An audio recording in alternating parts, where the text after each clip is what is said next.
Good evening, everyone. I'm Sheryll. I'm the Dean of NYU Wagner's Graduate School of Public Service. And on behalf of Wagner, it's my distinct honor and pleasure to welcome you to tonight's debate. 2 years ago, actually, NYU Wagner and the Century Foundation teamed up and combined the resources and talents of our organizations to create a public debate series showcasing thoughtful, informed dialogue from diverse experts on a range of vital national policy issues. Since then, we've held 7 thought-provoking debates on higher education, immigration, national security, intervention in Syria, policing, school vouchers, and gentrification. We are thrilled to be continuing this series this year, and even more so to hold our first debate here in our nation's capital, Washington, D.C., and at NYU DC.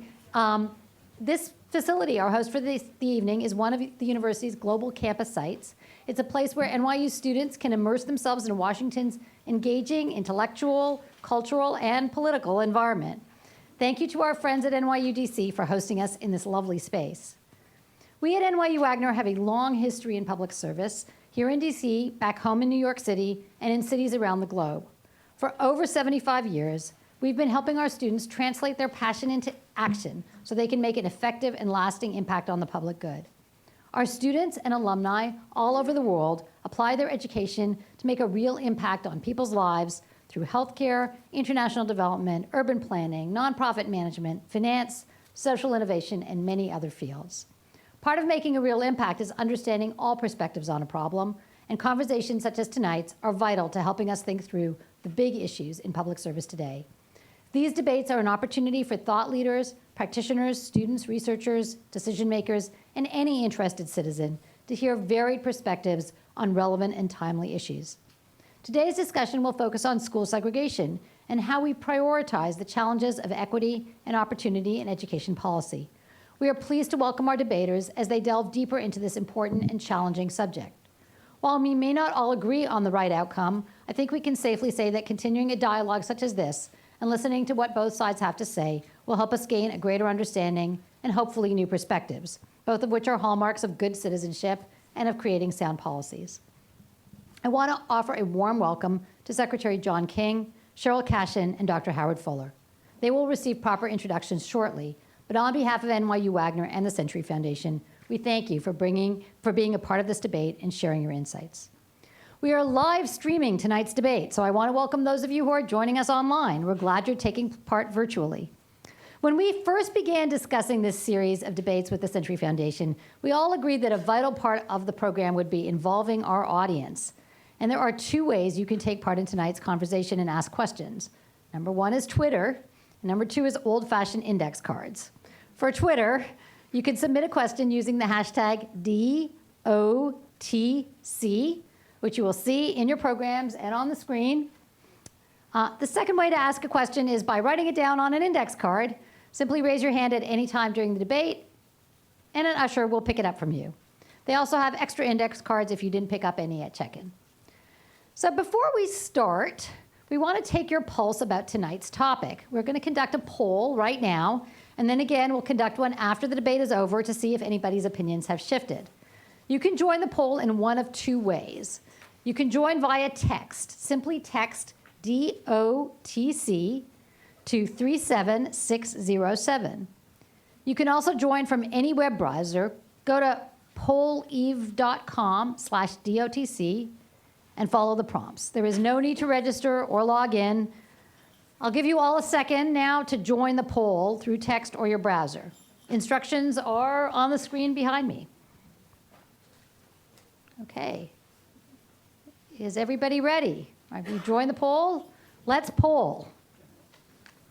Tonight's resolution is, one of the biggest threats to education today is school segregation. Do you agree or disagree with this statement?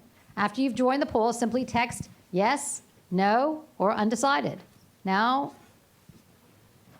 let's see the results. Let's wait a minute. Usually takes a minute until we get enough up there. Yes. Yeah, the yeses, the yays are winning at this point. Winning even more. All right. We'll let you keep polling. We're going to take another poll after the debate to see if anyone's opinions have changed, if the experts were able to sway opinions. It's now my pleasure to turn the stage over to our partner in this endeavor, the Century Foundation. Please welcome Senior Fellow Denise Fort.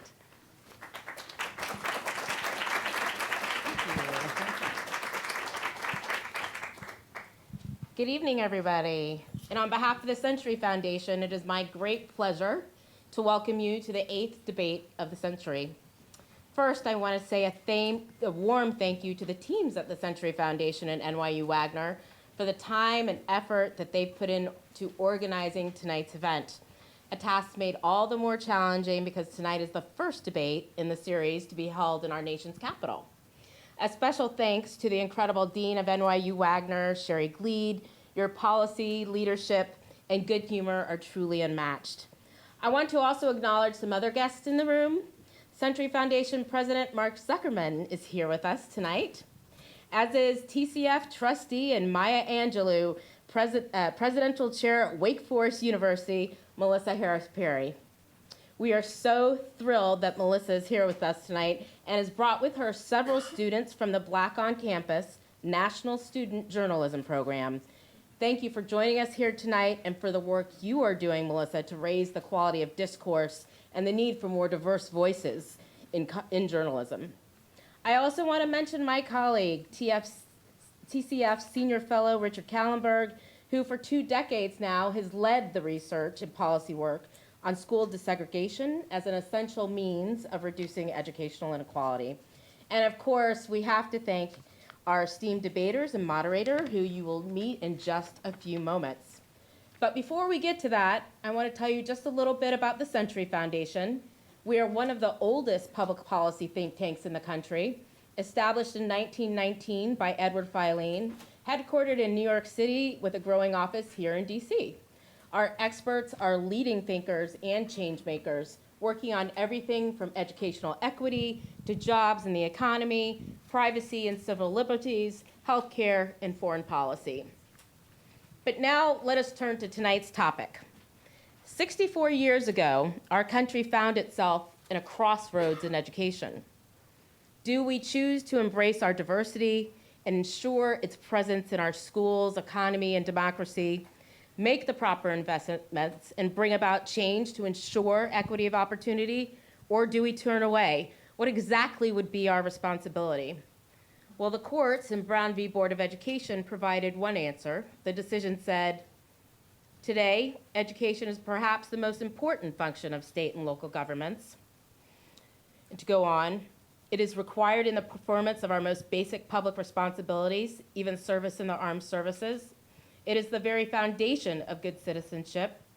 Today, it is a principal instrument in awakening the child to cultural values, in preparing him for later professional training, and in helping him to adjust normally to his environment. In these days, it is doubtful that any child may reasonably be expected to succeed in life if he is denied the opportunity of an education. And such an opportunity, where the state has undertaken to provide it, is a right which must be available to all on equal terms. So the court did provide an answer, but not necessarily guidance on how to achieve this goal. How do you make education available to all on equal terms? Without this guidance, many of us have seen opportunity missed and squandered. We have data, federal data from GAO that tells us racial, from 2001 to 2013-14, racial and socioeconomic isolation in K-12 public schools grew from 9 to 16%. 61% of all high poverty schools are populated by at least 75% students of color. Hispanic students tend to be triple segregated by race, economics, and language. But that's not to say that we don't have some pockets of success, magnet schools and charter schools and some public schools who are focused intentionally on diversity and equity in their mission, that they are not widespread, and more children tend to be left out of the opportunity that we know is possible for poor children, children of color, and different abilities in language. So this evening, we will have the opportunity for a spirited debate on the issue of school segregation. and I have the distinct pleasure of introducing our moderator for the evening. My friends, it is an immense pleasure for me to introduce John King, President and CEO of the Education Trust and the former Secretary of Education for President Obama. As the President and CEO, John is bringing his personal and professional experience to an organization that is leading the fight to close achievement gaps for our young people and truly bring equity into the classroom. This has been his fight for a long time, starting as a high school teacher, bringing the light of day to history not told in his classrooms, to being a school leader as the head of Uncommon Schools, to his role as the first African American and Puerto Rican State Education Commissioner for New York, and of course his most recent role, Educator-in-Chief, the Secretary of Education, where he himself championed racial and social economic diversity and put money behind it in the first ever federal grants to support achieving diversity in the classroom. King's life story is an extraordinary testament to the transformative power of education.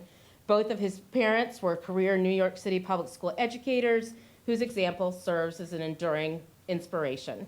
He credits New York City public school teachers, particularly educators at PS 276 and Mark Twain Junior High School in Coney Island, for saving his life by providing him with rich and engaging educational experiences.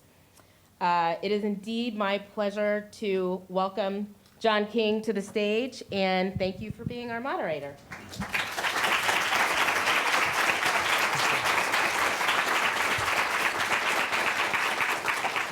Thank you so much, Denise, and thank you to the Century Foundation and to NYU for this opportunity to have an important conversation about the future of education. A few words of context for tonight's discussion. It's worth noting that today's young people are growing up in an America that is more diverse than ever before.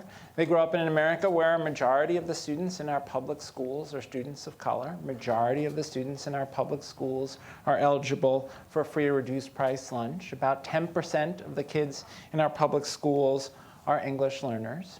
And yet, more than 60 years after Brown versus Board of Education, schools in many parts of the country are as segregated as they have ever been, and in many parts of the country, significantly more segregated than they were 10 or 20 years ago. Consider that here in Washington, D.C., there is a public school with 11% low-income students, less than a mile away from a school where 99% of the students are low-income.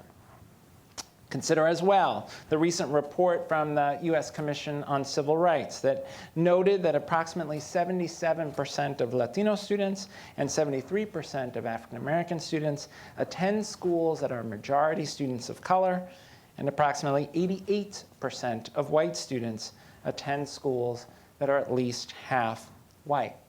Those differences in school enrollment exist alongside significant gaps in outcomes. Consider that whether you look at the National Assessment of Educational Progress or state tests or ACT or SAT, you see glaring, persistent achievement gaps for students of color and low-income students. You see those same gaps in high school graduation, despite the progress we've made as a country in recent years. And you see those same gaps in college graduation, where of every 10 African American students who start college, only 4 will have graduated 6 years later. For Latino students, just 5, and for white students, 6. So that's the backdrop for tonight's conversation. The format will be that we will have our 2 speakers come out. They will offer opening remarks. There will then be rebuttals. We'll then have a conversation, the 3 of us. Then we'll turn to the audience for questions, and then we will have closing arguments and revisit the poll that you took. So on to our speakers. Let me first introduce Sheryll Cashin. Sheryll Cashin is the Waterhouse Professor of Law, Civil Rights, and Social Justice at the Georgetown University Law Center. She teaches administrative law, race and American law, and a writing seminar on American segregation, education, and opportunity. She's written extensively on issues of civil rights and race relations, including a book, The Failures of Integration, which explored the persistence and Consequences of Race and Class Segregation. She worked at the Clinton White House as an advisor on urban and economic policy, and her academic background is quite impressive, having graduated from Vanderbilt, Oxford, Harvard Law School, and having clerked for Supreme Court Justice Thurgood Marshall. Please join me in welcoming Sheryll Cashin.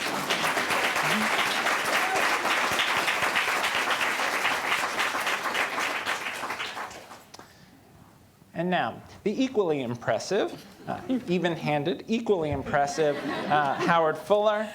Dr. Fuller is the Distinguished Professor of Education and founder and director of the Institute for the Transformation of Learning at Marquette University in Milwaukee, Wisconsin. The mission of the Institute is to support exemplary education options that transform learning for children while empowering families, particularly low-income families, to choose the best options for their children. Immediately before his appointment at Marquette, Dr. Fuller served as the superintendent of Milwaukee Public Schools from 1991 to 1995. He has received numerous awards and recognitions, too many to count. He also was the longtime board chair of the Black Alliance for Educational Options and is a member of the advisory board of the National Alliance for Public Charter Schools. His memoir, No Struggle, No Progress, was published in 2014. Also a very impressive academic background, having earned a degree in sociology at Carroll College, an MSA degree in social administration from Western Reserve University in Ohio, and a PhD in sociological foundations of education from Marquette University in Milwaukee, Wisconsin. All right, so with those introductions out of the way,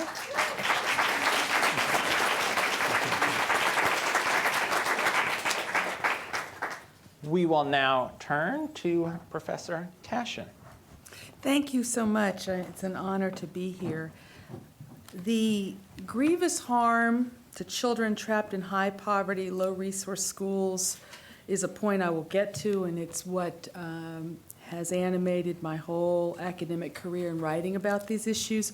But tonight, I prefer to lead with the less obvious argument about the need to abolish school segregation in order to repair a broken nation. At bottom, segregation ensures that most Americans, particularly whites with choices, are never forced to practice the kind of robust pluralism that is necessary to humanize poor Black and brown children. To summarize my first claim, segregation is a vestige of white supremacy. It must be abolished if we are to reconstruct a nation not built on the foundation of supremacy. The idea that a dominant whiteness should be protected and insulated, particularly from a Blackness that many people have been taught to fear. Deeply segregated pockets of Black poverty are a modern manifestation of this persistent, ugly ideology. My second argument for abolishing segregation is that it is necessary for achieving the values, if not the letter, of the Equal Protection Clause enshrined in the 14th Amendment. This value of equality, won through the blood of civil war, and that of generations of civil rights soldiers, was added to the Constitution to overturn Dred Scott, to make newly freed bondsmen citizens. Equality as a constitutional and social value, if we really mean what we say, if we really mean we stand for that, requires integration and inclusion. Segregation is deeply implicated in undermining equality. Mr. Secretary gave you an overview of the stats. The majority of Black and Latino kids attend majority minority schools, and most whites attend majority very white schools.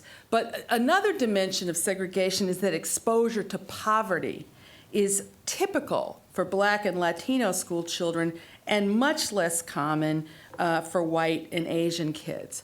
The average Black or Latino child in public education to get today is in a school where 2/3 of his or her peers are poor. Racially segregated high poverty schools often have less experienced and less qualified teachers, high levels of teacher turnover, less successful peer groups, and inadequate facilities and learning materials, all of which limit educational outcomes. The logic of Brown v. Board of Education was right. Separate is inherently unequal in a winner-take-all society that hoards opportunity in certain places and disinvests elsewhere. This segues to my third main argument for abolishing segregation, and I use the word abolition. I choose that word intentionally. Abolition of segregation is necessary to improve possibilities for a better, saner politics. Segregation makes it easier to sell racial dogma about outgroups. Studies show that people who lead integrated lives, who attend integrated schools, tend to exhibit less prejudice.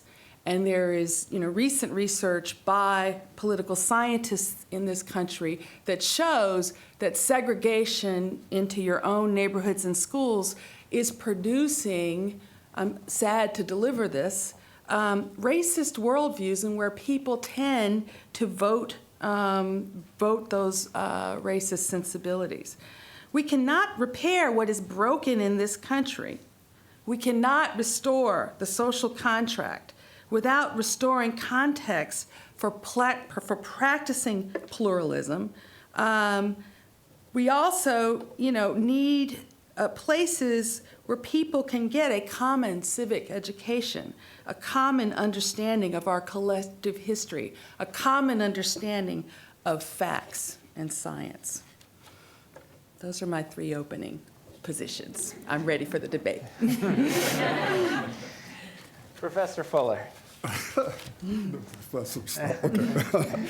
Okay, so I was asked to address this question. One of the biggest threats to education today is school segregation. So that's what I'm going to talk about. So number one, and these three things are very important for you all to understand from the onset. Number one, I do not now, nor have I ever, supported state-sponsored or state-supported subordination of Black people and other non-white people in this country. Racial separation or segregation is only one manifestation of that subordination. I have always and always will oppose the use of legal and quasi-legal methods to separate people of different races as a way to reinforce the tenets of white supremacy in this country. The tenets have as their foundation the belief in the inferiority of Black people and other non-white people. Secondly, my concerns about this topic are focused on the realities that are faced by low-income and working-class Black people in this country. I am concerned about the people that Dr. Howard Thurman referred to as the disinherited, those of my people who, quote, live with their backs constantly against the wall, the poor, the disinherited, and the dispossessed. Number three, I actually believe that pursuing strategies of racial integration or class integration in schools can be one of the strategies we employ as we fight for the educational needs and interests of the students that I cited above. With these qualifications in mind, I stand tonight, to say to you that for the families of the disinherited, the biggest immediate threats to their education is not segregation. It is the lack of interest and commitment to their overall well-being, including education, by the body politic writ large in this country. I am suggesting that policies, and circumstances which limit their families, one, access to health care, decent housing, well-paying jobs, or place certain people under the threat of being deported at any moment. That is these things that pose a greater threat to their educational lives than, quote, segregated schools. I would also add that the essential threat is the philosophical foundation of many who argue for focusing our attention only on the integration of schools. That foundation is best described by Derek Bell either implicitly or explicitly when they assert that the actual presence of white children is said to be essential, that blacks somehow must gain access to white schools because, quote, equal educational opportunity means integrated schools, and because only school integration will make certain that black children will receive the same education as white children.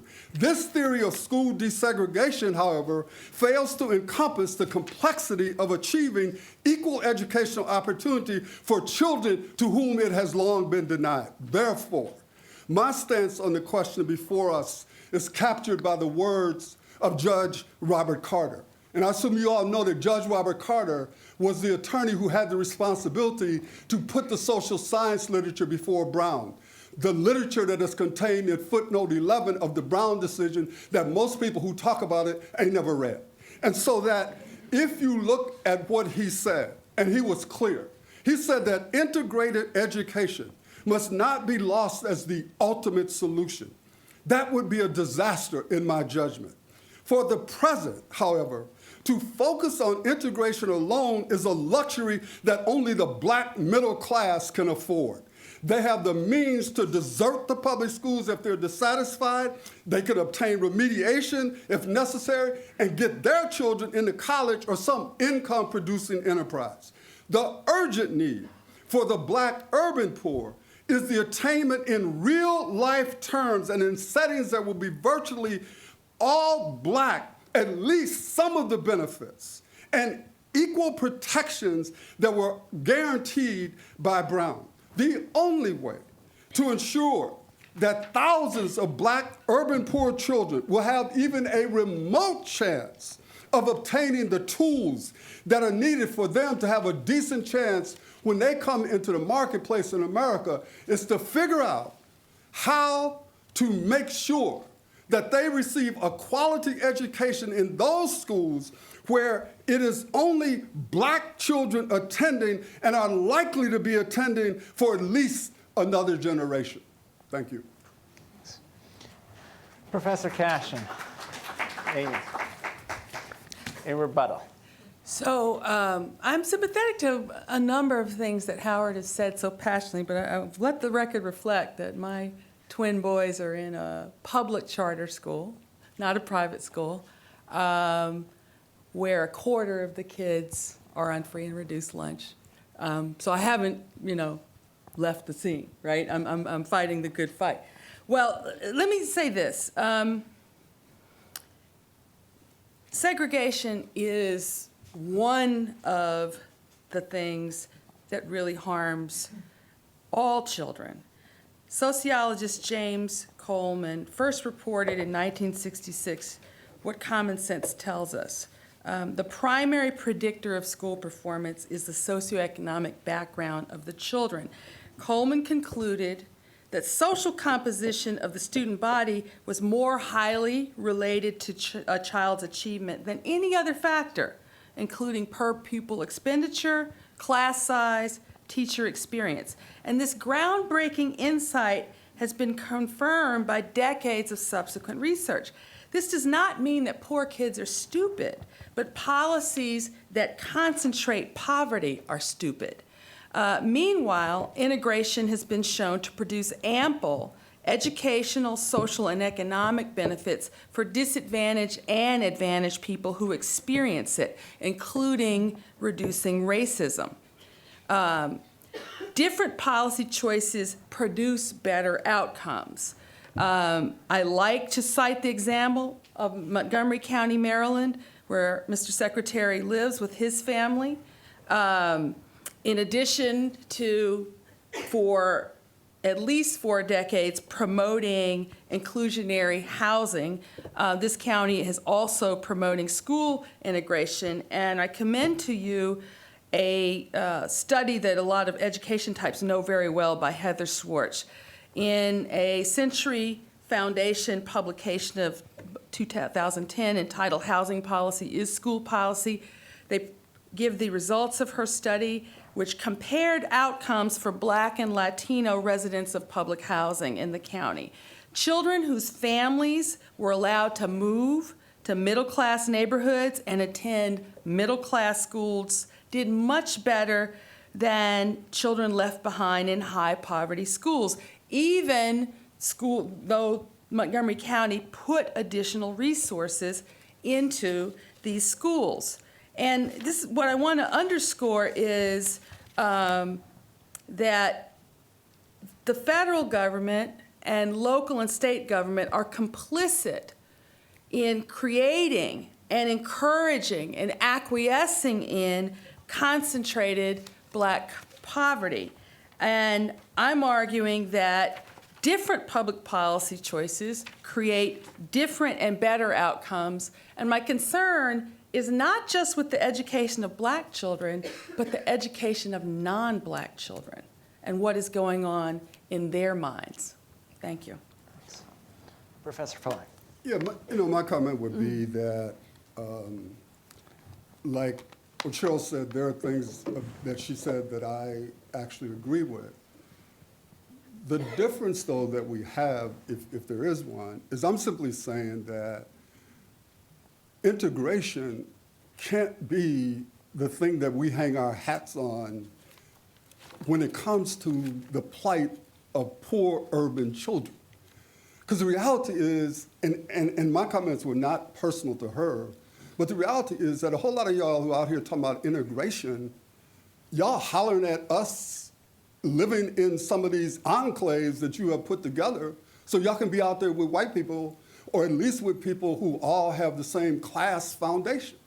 And so my argument is simply that while some of y'all are pursuing integration, and I say Godspeed to you, that when it comes to the question of what is the biggest threat to urban children today, it's not segregated schools. It is the reality that we're not committed to making sure that they get a quality education. And there are studies out there that show, and there was just an article recently about these same Montgomery County that y'all talking about, where you got people with different incomes, and the gap between the white people who got money and Black kids who presumably also have some money is still wide. How do you explain that when you have an integrated circumstances, but yet the gap remains? And all I'm trying to suggest tonight is that if we're going to seriously talk about what's going to happen to poor Black children, then we've got to be able to admit that in the near future, they're not going to be in integrated circumstances. And at some point in time, no matter what you think about integration, we got to figure out how do we ensure that these kids get a great education? Because if we don't figure that out, how is it that you think that they're going to have any chance in America?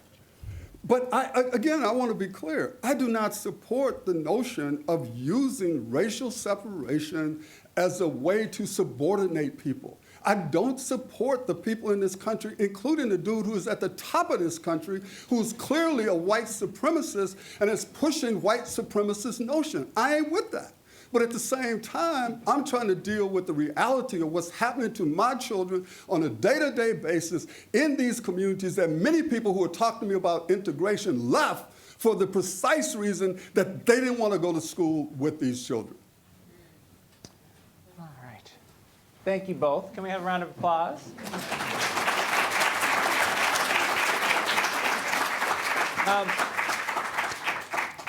All right, so turning to some questions. Professor Fuller, I want to raise an argument that Nicole Hannah-Jones, the Pulitzer Prize-winning writer for the New York Times, would raise. She would say the reason she is concerned about integration is not that she thinks African-American kids will learn better because they're sitting next to white kids, but precisely because she agrees with your concern that resources follow white middle-class kids. And her argument would be that the reality of American politics is that in the absence of integration, the resources will not come. And that integration is the lever by which we ensure resource equity. Right. You know, I've never met her. I've read her stuff, and I appreciate it and all that. What I'm saying, John, is like right now in Milwaukee, man, in Milwaukee, Wisconsin, 68% of the kids in the Milwaukee public school system are black. There's only 14% of the kids in the district that are white. Talk about integration, man. It's like a moot issue.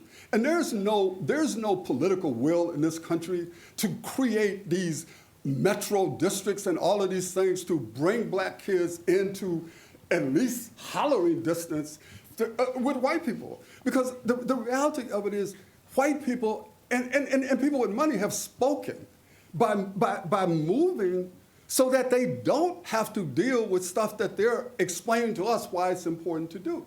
So you're never going to put me in a position where I'm going to argue that I want my children to be in a position where they don't get what they deserve as human beings and as citizens of this country. But what I'm trying to argue, John, is that for me, at least at this moment in time, the ability to create the kind of integrated society that you all are talking about and that ultimately I actually agree with, I just don't see how that happens. And so all I'm saying to is, fine, y'all work on that. While y'all working on that, I'm gonna be down here trying to figure out how do I make sure that the kids in my school get the best education possible. That's the only argument that I'm making. Professor Cashin, how would you respond to the argument that there just isn't the political will, and this question is beside the point? You know, it's really interesting. The same political constraints on creating integrated schools also create political constraints on investing in other people's children. The white folks in the suburbs that you're talking about, Howard, and I admit you are in a really tough spot because Milwaukee is one of the most segregated metropolitan regions in the country, if not the. When you look at the map of Milwaukee based on race, it is shocking, right? It's like a clear wall around the city. But the same, the people who live apart aren't volunteering to pay more taxes for other people's kids. And I will say, in the year I clerked for Justice Marshall, his last active year on the court, we had a lot of conversations about school segregation because we had a case that year. And one of the things he said was very similar to what Nicole Hannah-Jones said. He said, I supported and argued for school integration because I knew that as soon as you have a racially identifiable school, those schools are going to be the first one to be cut in terms of resources in the context of scarcity. And so, I drank the Kool-Aid and am a passionate advocate for integration because I don't see how I don't see any shortcuts to the third Reconstruction, right? Yes, we do need to create coalitions of what I call culturally dexterous whites, people who give a damn about somebody other than their own children. Culturally dexterous whites and people of color to fight together for more equity, for more investment, but also for integrated schools. I don't think these movements are mutually exclusive. And I'll say, lawsuits help. Lawsuits help. If you look at the chef movement and the chef case and the 45 magnet schools that got built up around that, they didn't go begging people who moved out of Hartford and away from Hartford to do more. They forced them to do more with a lawsuit based on the state constitution. But a movement, they call themselves the chef movement, of urban and suburban and people of all colors has grown up around, and some people are returning to the public square of education because of this movement. And how would you respond, Professor Cashin, to the argument that some might make that The reality is, in many schools, even if they're integrated at the door, the opportunities available to kids within the school are quite different. You'll find the AP classes have almost all white students, the remedial classes almost all African American students. You'll find disparate discipline. For example, we know African American kids make up 18% of the kids in pre-K, but 48% of the kids who are suspended from pre-K. What would you say to folks who say, actually, maybe kids would be safer and better supported in schools that weren't integrated? Well, in racially identifiable high poverty schools, you see a lot of the same punitive approach to kids too. You've heard of the SROs, putting security officers in these high poverty black schools, same kind of behavior, prison to pipeline. There's a different kind of relationship to students in middle-class schools. So I think there's similar kinds of risks in both settings. I don't deny that all of this is difficult, right? Integration is difficult. Creating cultures that respect all kinds of kids is difficult. But like I said, I don't think you just give up because it's difficult. And I want to underscore, today, only about 1% of high poverty schools succeed. Only about 1%. Why? Because when you set up a direct horizontal competition between affluent places and poor places, experienced teachers are not volunteering to go to very poor places. And what we do, no one says this out loud. No one says out loud, hey, let's overinvest in these high opportunity places and let's disinvest here. Let's give these kids more teachers who aren't certified to teach what they're teaching. Let's have high turnover. No one says that out loud, but that's exactly what happens in this direct competition. The one thing that I have read, and you would know more about this than me, a lot more about this than me. The one thing that seems to work in concentrated poverty settings is very reduced class sizes. Really, really small ratios between teaching adults and children and excellent teachers, right? But that's requiring more money, not equal funding, but more money to go to impoverished settings. And our current politics does the opposite. All our competitors in the OECD do that. They put more resources into disadvantaged settings. We do the opposite here. We overinvest in advantaged settings. So neither is working for black kids. I'm like lost, man, because, the question that you all asked was, what is the biggest threat to education? And the argument was segregation. I've tried to make an argument that no, while that is certainly one of the threats, it is not the biggest threat. And as I listen to Sheryll, she's making my argument because essentially she's talking about the class realities. Because when you say, for example, what happens in poor schools, there's a lot of poor white people out here. So it's not ultimately a discussion about race. It then ultimately becomes a discussion about class. And because of the way that class operates in America, because a disproportionate number of people who are poor are people of color, we end up talking about racial solutions to something that is fundamentally a class problem. But having said that, you're talking to someone who, when I was arrested for the first time, it was in Cleveland, Ohio, I was arrested because I was sitting in on the school board trying to prevent them from building Glenview High School that now exists, because we thought it was going to be all black. And I got arrested saying, hey, man, y'all shouldn't be building that school in the black community. Now I would be arrested if you tried to come in and take the school. So that and I, just so everybody knows, when you start talking about personal stuff, I integrated a college by myself. And I would never tell anybody to do that because of the impact of that on me as like a human being. So having said all of that, Sheryll and John, I'm simply trying to make the argument that we must understand that tomorrow, next week, next year, the year after that, no matter how relentless you all pursue integration, we have learned that white people who don't want it are going to relentlessly fight it, that people with resources going to find all kinds of new ways not to do it, and 50 years later, somebody's going to be in a room arguing the same point. Because the reality is, as Derek Bell said, racism is not a small part of America, it is a part of the American fabric. And so that if that is true, and I believe that it is, I'm trying to argue we have to have multiple strategies to fight to try to make sure that our kids get educated.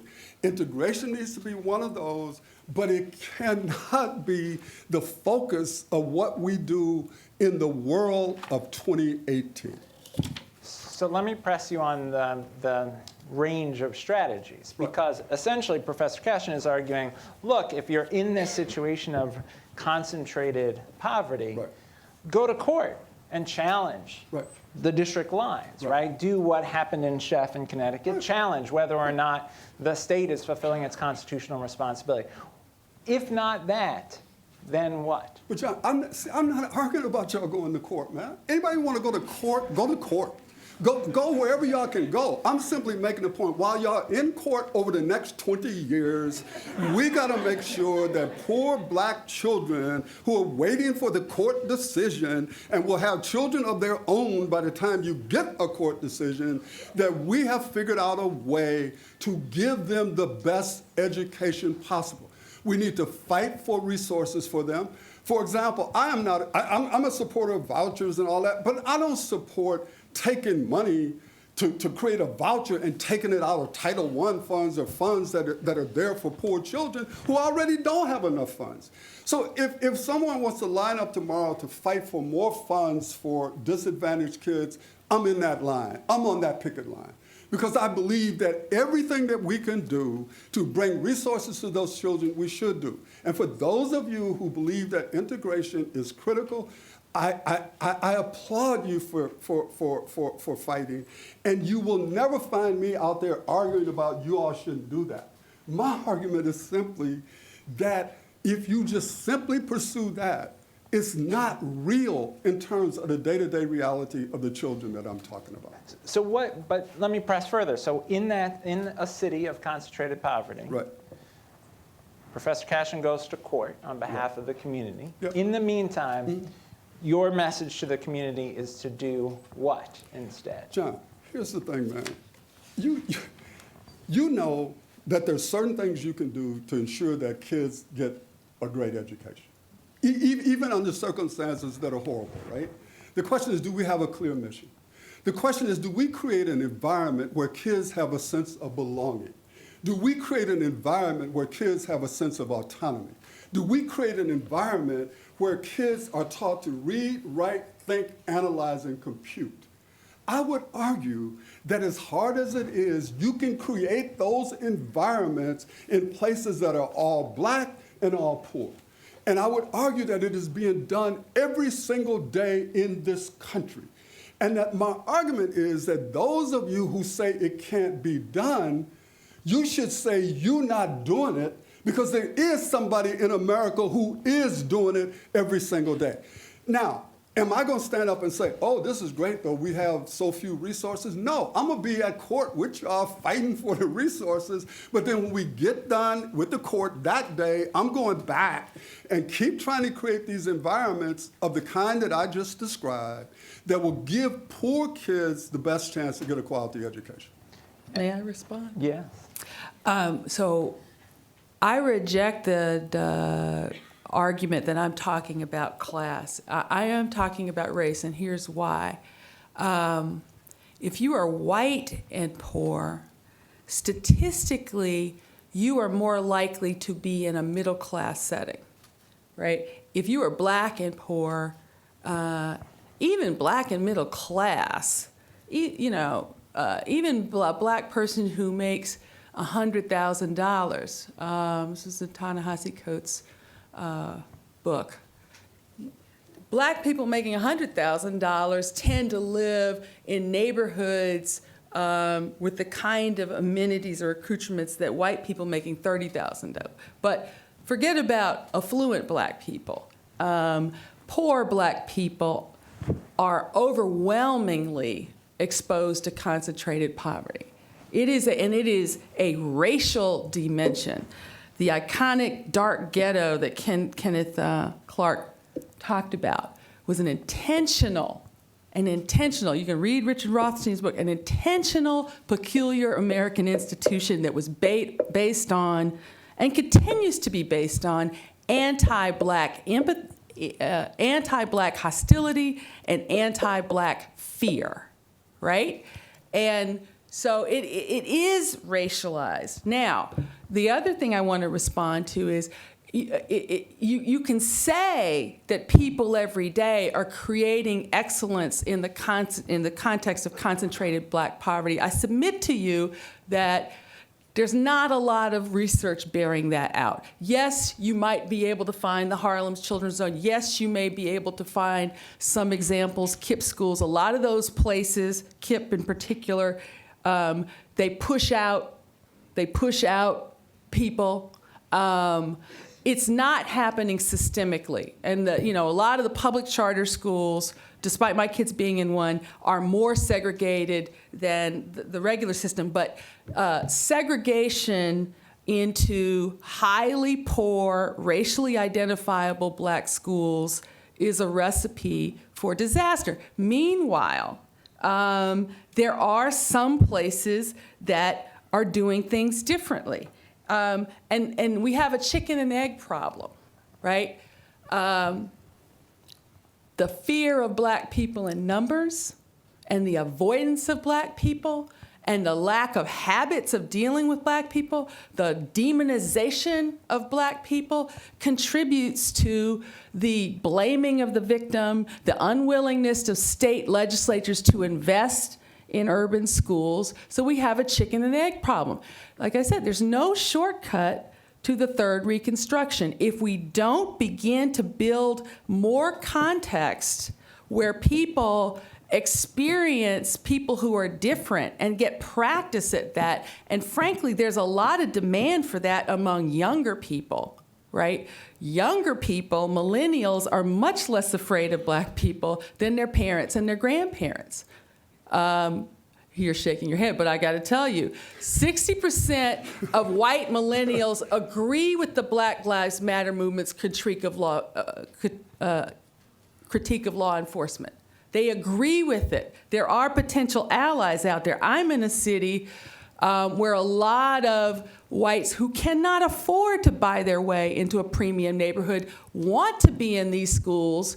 The DC has a very mature charter movement that's based not on high stakes testing or, you can get access to quality decoupled from the neighborhood where you live, and people are returning to the public square. So it is possible today to build your small utopia while you're trying to fight for the bigger things. It is possible to build some examples. I submit, even in a Milwaukee, where you might have some magnet schools that draw kids from different places, where people can see a context where robust multiracial pluralism works so that they're not so freaking, I almost said a bad word, afraid of diversity. There's no shortage for putting up these examples to get people to return to public schools and invest with them and support them. Yeah, I would say a couple of things.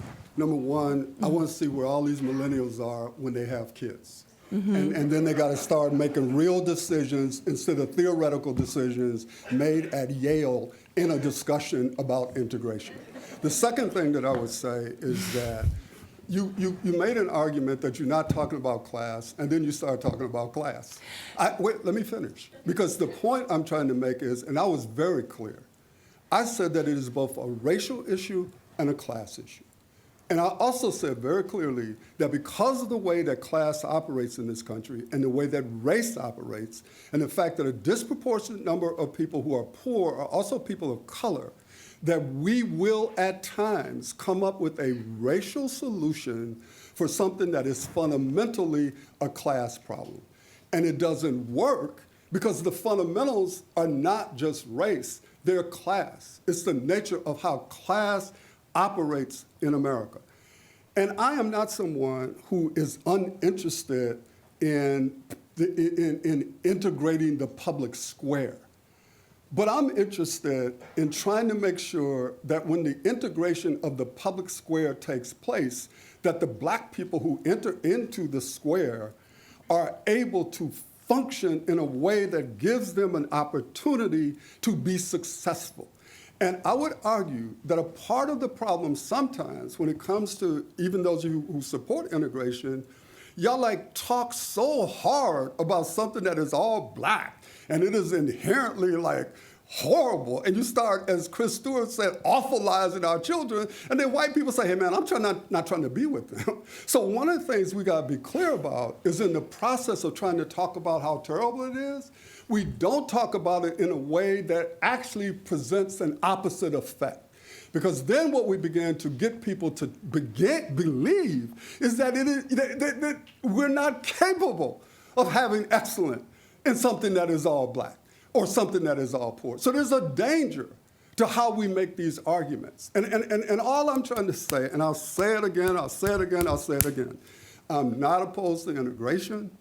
I think that integration is a good thing in America, but for the vast majority of the children that I care about in the foreseeable future, we're going to have to figure out how to bring a great education to them in the environments in which they live. And to me, the irony of all of this is that someone locates a charter school or even a traditional public school in an area where they never had any decent schools, and then they get browbeaten for supporting segregation. And I just find those arguments to be just crazy, man, in terms of the reality that our children are facing today in America.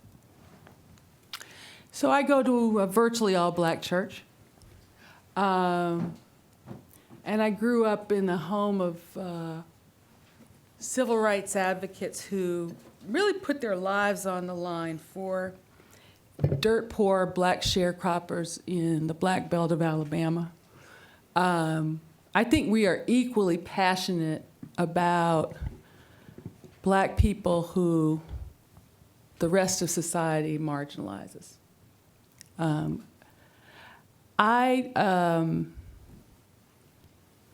also think that, again, we have a chicken and the egg problem because, and I don't think these strategies are mutually exclusive, but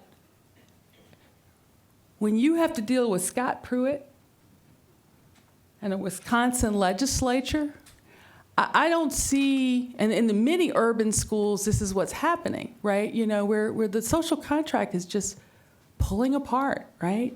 You know, there's a new term I heard last year, it came from a debate in Kansas. Have you heard this term, government schools? It's a pejorative, you know? Well, this is the place we're at, you know? Many urban school systems, Chicago's dealing with it, Philadelphia's dealing with it, many urban school systems are under the thumb of state legislatures in gerrymandered states with, you know, Republicans who have disproportionate power. And so, you know, it's a challenge to say, okay, we need to give black kids in concentrated poverty schools excellence, more resources, when the answer from the legislature is no. Sheryll, would you agree that it is equally a challenge to tell these same people, we want integration, man? Yeah, okay, but here's my point. So what I'm saying is there are models out there. My favorite examples are the chef movement and Montgomery County's inclusionary zoning ordinances and their approach. There are models out there, and there are, you're cynical about this, but there is a growing swath, small, but it's a growing swath of what I call culturally dexterous white people and non-black people that are open to. I go to I participate in a school system and in a school with people like this that are open to trying something new. And if you look at, you watch some of the videos about the chef movement and listen to the interviews, there are, white suburbanites who are trying, in part because exclusion is so expensive. A lot of people cannot afford those premium neighborhoods. They can't afford private school. They want public education, high quality public education to work. And so what I'm saying is we can begin, it took, we had 300 centuries of white supremacy in this country. 300, that's, oh, God. At least 3 centuries of white supremacy in this country, and God knows the ideology is still with us, right? We had structures that were created to support it. This is, there's a long arc here, right? But we can pursue some of these structures as we're also trying to improve politics for equity. That's all I'm saying. So let me turn to the audience questions. And let me start with you, Professor Fuller. What about the argument that in the places that have chosen charters or vouchers as a strategy for improvement, they're actually exacerbating segregation? And you said you find that claim frustrating, but mathematically, as our questioner asked, if the schools are more segregated once that reform is put in place, isn't that a problem? Well, it's a problem if your focus is on not having schools that are black. I don't have the same issue that y'all have. I have an issue with people not having resources, but I don't buy into the notion that something is inherently not equal because it's all black. Or that by definition, you're not able to achieve excellence because it's all black. Y'all can talk to me until tomorrow, and I'm never going to agree with that assertion. So when people say to me, like, well, Howard, aren't you concerned that these schools are now all black? No, I'm concerned that they was all black before and wasn't nobody learning nothing. And so if you now have a situation where you have a school that is all black, but kids are now learning at a higher level, I'm good with that. Doesn't mean that I'm like, oh, okay, I'm not concerned about integration. I say it over and over again. That is never what I'm saying. I just keep trying to tell y'all that to me is not what the focus ought to be. And it certainly shouldn't be the only strategy that we pursue. So yeah, I don't. Well, with respect, it's not the only strategy we pursue. We barely pursue it. Yeah, but you barely pursue integration. Right. Tell me all the integration. No, I'm saying we barely pursue it. it. That's what I said. It's not the only strategy. See, we barely pursue integration. But I'll say, I want to be clear. My argument is not that there's something wrong with an all-black school or an all-black institution. What tends to happen is racially identifiable black schools almost by definition are impoverished, right? And you say it's the intersection of both of those things. And frankly, I've been very frank all night, right? Concentrated black poverty is what generates avoidance by not just, and you've said this, not just whites and other people, upper income black folks, even in a city where Democrats outnumber Republicans by 12-1 in this town, even in a city where black people have been in charge of government for a while, or had been for a while. This city pursued the war on drugs, pursued a kind of punitive policies toward black people who aren't respectable in the eyes of, and so that's the problem. And it's not because I have a problem with those kids. It's because I'm passionate and empathetic and an advocate for people who are trapped in high poverty settings without choices. So my point is to put pressure on all levels of government to pursue policies that encourage rather than discourage integration and choices. Now, Professor Cashin, how would you respond to our questioner who asks, when integration strategies are pursued, isn't the burden often placed on poor folks of color and, I would add, on educators of color? So that is to say that in many places, the integration strategy has resulted in kids of color, low-income kids, riding the bus out someplace else that is not their community. And we know that some of the history around the country around integration was that the immediate implementation resulted in the loss of jobs of African-American teachers and principals. How would you respond to that question? Very important question and fair question. I would say that integration as assimilation pursued particularly in the 70s and beyond, it was a flawed model, right? What I'm arguing for is, and integration may not be the right word, but a 21st century model where white people bear some of the burden of acquiring what I call cultural dexterity. And what is cultural dexterity? It's the ability to enter a space where you are outnumbered and feel comfortable, right? That requires you to acquire some of this skill, right? I think we need to be thinking about creating new institutions with robust norms of inclusion where people of all different walks truly are respected, and no one gets to walk into that school and say, this is how it's going to be because my group is in charge, right?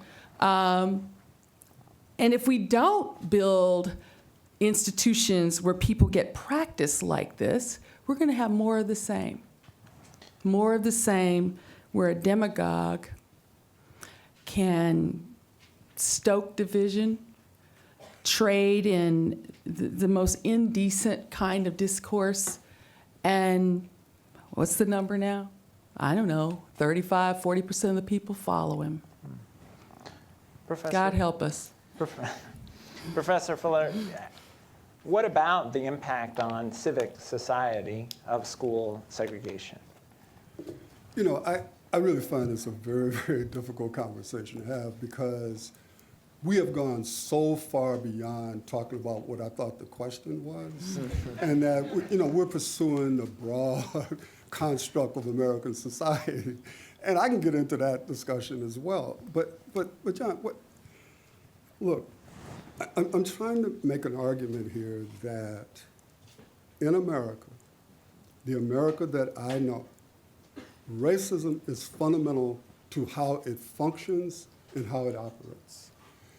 And that if black people and our children are going to have any chance of success, we're going to have to pursue multiple strategies. And one of those strategies has to be to figure out how do we bring quality in environments that for the foreseeable future are going to be all black and all poor. Now, when it comes to civics, what I find interesting is people who talk about, well, the reason why I support traditional public schools, which I do, by the way, is because it's key to democracy. If you come to Milwaukee and you come to La Follette or you come to schools in the neighborhoods where I live, ain't no all the races and classes together talking about democracy. What you have, man, are poor black children who are trying to survive. If you read Evicted, which is about Milwaukee, and it is about poor people trying to find housing, and then you begin to talk about the realities of their lives, all I'm trying to say to you all is that a discussion that starts focusing in on we got to have this public square where the good white people and the good black people and the good brown people, and we're all together. I'm not against that. What I'm saying, though, is for the vast majority of the children that I am talking about, that is not in their immediate future. And since that is not in their immediate future, what do you all suggest that we do while you are pursuing these noble goals of bringing all of these people into the public square? What I'm saying is that, and John, there's actually research out there about what happens in private schools and public schools when it comes to civic discourse and who learns about America and all of this stuff. There's a lot of studies out there that are counterintuitive in terms of where people get the most knowledge about our society from a civic standpoint. The point I'm going to try to make, and I'll end this, is that the civics lesson that my kids get every single day is that I got to try to figure out how to survive. And the kids in my school should get a medal, many of them, for just showing up at school, given what they're dealing with every single day of their lives. And when they come to us, the last thing they need to hear about is integration. They need to hear about their excellence. They need to hear about their capacity for greatness. They need someone to hug them and tell them that they are great people and they can do great things in spite of all of the obstacles that they will be dealing with, probably for the rest of their lives. I don't disagree with that at all. I don't disagree with that at all. I just want to underscore, though, housing policy is also school integration policy, and it should not be divorced from that. If we let the society that created concentrated black poverty off the hook and don't push for the furthering affordable, fair, say it for me, I've always said the HUD rule, affirmatively furthering fair, I always trip on it. If we don't push for that, if we don't pursue policies like Secretary King did, took the Obama administration a while, but they finally started getting with the integration program, at least incentivizing it. You know, there are about 20 to 30% of all U.S. Census tracts are racially integrated. More than 400 counties do have inclusionary zone ordinances. If you don't have a discourse that talks about the benefits of it, brings allies together, you know, we're basically just going to get more of the same. And what I say is, I'm totally sympathetic. I don't think these are mutually exclusive. You need a robust, multiracial coalition that can get to 51% in any policy forum, whether it's the city council or the state legislature, that wins elections for sanity and common sense. But if you're not building that coalition, you're not going to get the kind of equity investments you need for the racially identifiable neighborhoods and schools that do exist. I agree, they exist. A lot of them are going to continue to exist. So, you know, I don't think these are mutually exclusive, but I'm just not ready to give up on our ideals. But I'm not giving up. Mm-hmm. I mean, and what I'm saying is, I like all those words, you know, inclusion, diversity, and all that. But I don't see a whole lot of inclusion and diversity and no power. And so, like, one of the things that I will continue to argue for out here in this whole milieu is all these multiracial coalitions are fine, and I'm all with it. But at some point in time, I want to make sure that black and brown people inside those coalitions have power, and that they also have the ability to impact positively what needs to happen in their communities to their children. Because when black people came out of slavery, we came out of slavery with the clear understanding that we were liberated, but we were not free. And we bought into the notion that in order to actually be free, we needed an education. Poor white people bought into the white supremacist notion that y'all don't need an education because we're going to take care of you. And that no matter how bad things are, you're going to be better than those black people. And so when black people came out saying we need an education, two groups of white people descended on us, missionaries and industrialists. And both of them had different views about what we needed.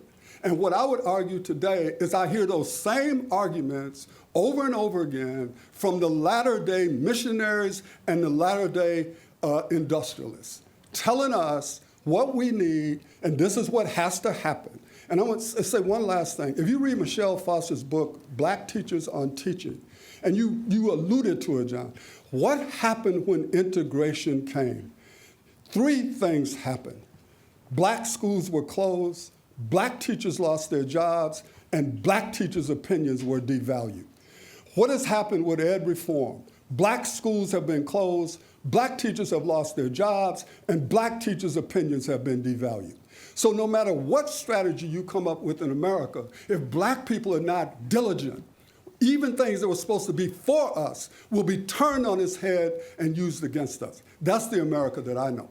So let me ask, we're running out of time, so 2 more questions I want to make sure we get to. To build on that point, how would you respond to folks who say arguments for black empowerment have been appropriated by folks who want to create for-profit charters or for-profit vouchers, and so they're using those arguments as a mask for exploitation, not really for liberation? I would argue that there are people who actually do that, and that any conscious black or brown person who don't understand that is a fool. And so therefore, since you already know that, then you have to be diligent and you have to be relentless, because I see myself as a free black man. And as a free black man, I have an independent mind and an independent thought. And throughout my life, both Democrats and Republicans have rubbed me on my head and called me boy. So that in my way of looking at the world, ain't none of them people that I'm going to just automatically trust. And when I see them using things against what I'm supporting, I'm going to call it out. But when you function in a world, John, of interest convergence, you're always dealing with people whose worldview you don't share. And the question is, when those interests converge, you take advantage of it, but you're always clear, because you're not going to be bamboozled, that that's going to be there forever, because you come at that convergence with different worldviews. And so if you want to get into a long discussion about that, we can get into that. Before we turn to the closing arguments, I want to ask one question that one of the audience members asked about Ron Brown Academy here in DC. And this is a school created for really with a mission of serving African-American male students because of the challenges that are so evident in our society and in this city around outcomes for African-American males. How do you see an effort like that? How do you reconcile that with the things we've talked about, or would you not allow such a thing? We'll start with you. I would allow it. I'd allow anything that gives people more choices decoupled from where they live. I'm all for choice, and if that works, I may end up sending both my kids to Morehouse, right? I'm for choices, right? And I hope that school has the resources it needs to meet its mission, and so I'm not. Again, let me clarify. But my position is, the federal, state, and many local governments are complicit in locking people out, othering people, creating concentrated, segregated neighborhoods and schools. They're complicit in that, right? And they have an obligation to pursue different public policies to undo, dismantle, confront segregation. That is my main point. And if they don't do that, we're just concentrated black poverty is a modern manifestation of the ideology of white supremacy that we still live with. And if you haven't noticed, particularly a lot of the discourse around blaming people who live in those circumstances, as if they're somehow complicit, it's part of the discourse that continues this ideology, continues to bring people into this idea that I deserve to be separate and apart. So that's my main message, that government has no business encouraging or acquiescing in the segregation it helped to create and perpetuate. Let me ask one last question of you, Professor Fuller, and then we'll turn to closing arguments. And it was a question asked by one of the audience members. You talked about the role of white folks as industrialists versus missionaries. What is the right role for the white educator in our current circumstance? I think the role of the white educator is, first of all, to be whoever it is you are. Don't be trying to roll up in there, trying to save us. But if you have skills that we need, anybody with any sense would welcome you. I mean, if you come to our school, the vast majority of our teachers are white. The issue to me is not that they're white. The issue is, are you really a great teacher? And if you're a great teacher, you actually are going to have a great respect and love for the kids in our school. And so what I'm saying to anybody of any race is that I welcome you to come into our community, into our schools. But what I don't want you to do is to come in there with the idea that you are the only one who knows what is best for us.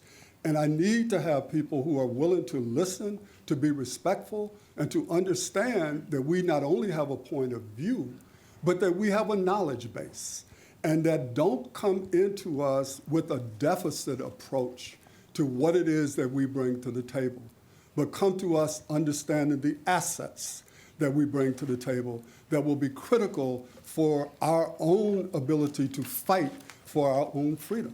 And so again, John, I just want to end by saying all of what Sheryll just said at the end, there's nothing she said that I disagree with, actually. I mean, I agree with that.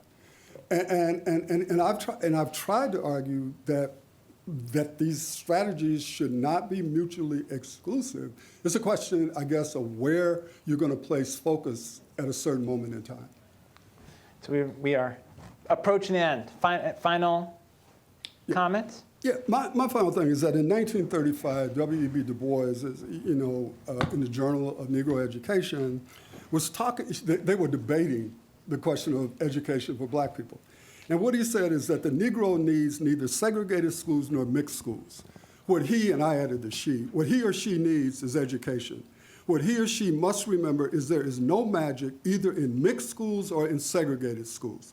A mixed school with poor and unsympathetic teachers, with hostile public opinion, and no teaching of truth concerning black folk is bad. A segregated school with ignorant placeholders, inadequate equipment, poor salaries, wretched housing is equally bad. Other things being equal, the mixed school is the broader, more natural basis for the education of youth. It gives wider contacts, it inspires greater self-confidence, and suppresses the inferiority complex. But all things are seldom equal. And in that case, sympathy, knowledge, and the truth outweigh all that mixed schools can offer. And the final point I would make is, it is a hoax that has been perpetrated on America that we're somehow going to integrate America by integrating schools. And we don't have to deal with any of these other public policies, housing, economic, the prison, all of these things, but somehow we're going to integrate America by integrating schools. That is a hoax, it's bogus, it's a lie. And that if we're serious about, quote, integrating schools, then we have to be equally serious about changing all of these policies that actually do what Sheryll said they do, which is confine people to a powerless situation. Professor Cashin, closing words. I agree with that point. I'd like you to consider a thought experiment. Consider how different our nation would be if we did not have concentrated poverty neighborhoods and concentrated poverty schools. Perhaps you can imagine the wider range of choices people of all classes and races might have for schools and neighborhoods. Policies and preferences of avoidance might be less common, and individuals and institutions less risk-averse, more willing to try to enter or invite robust diversity. Above all, poor, black, and brown people might be seen as three-dimensional human beings, worthy of the title citizen. Given the enduring effectiveness of divide and conquer, dog whistling politics. I have little hope of a class consciousness arising to unify struggling people of all colors.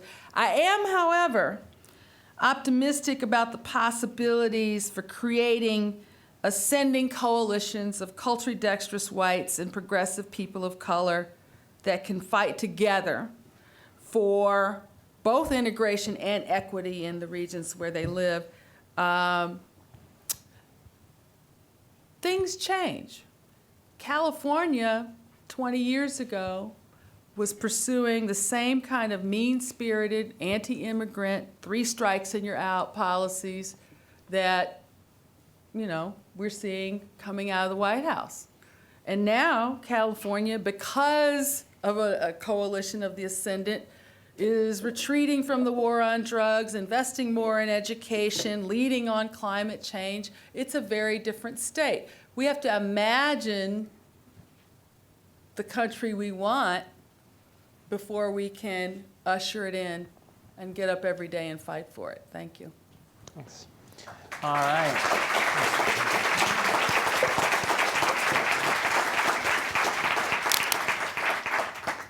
So now we vote again. So remember, the question before us is the notion that one of the biggest threats to education today is school segregation. Text yes, no, or undecided to 37607.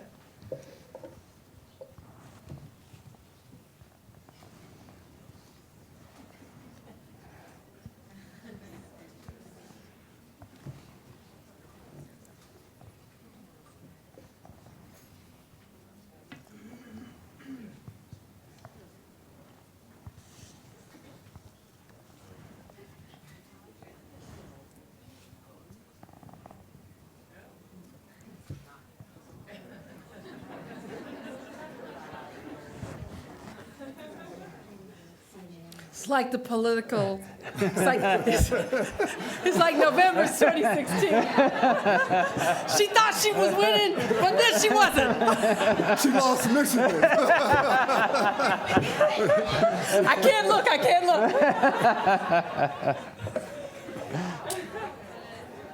Hey, this is just like the election. Wow. Yay!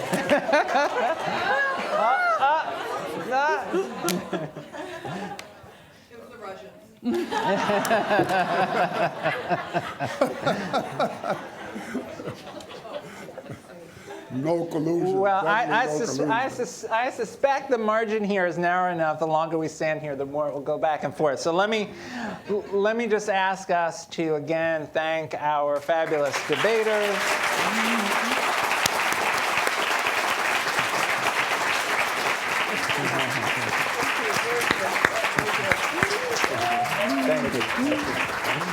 Thank you.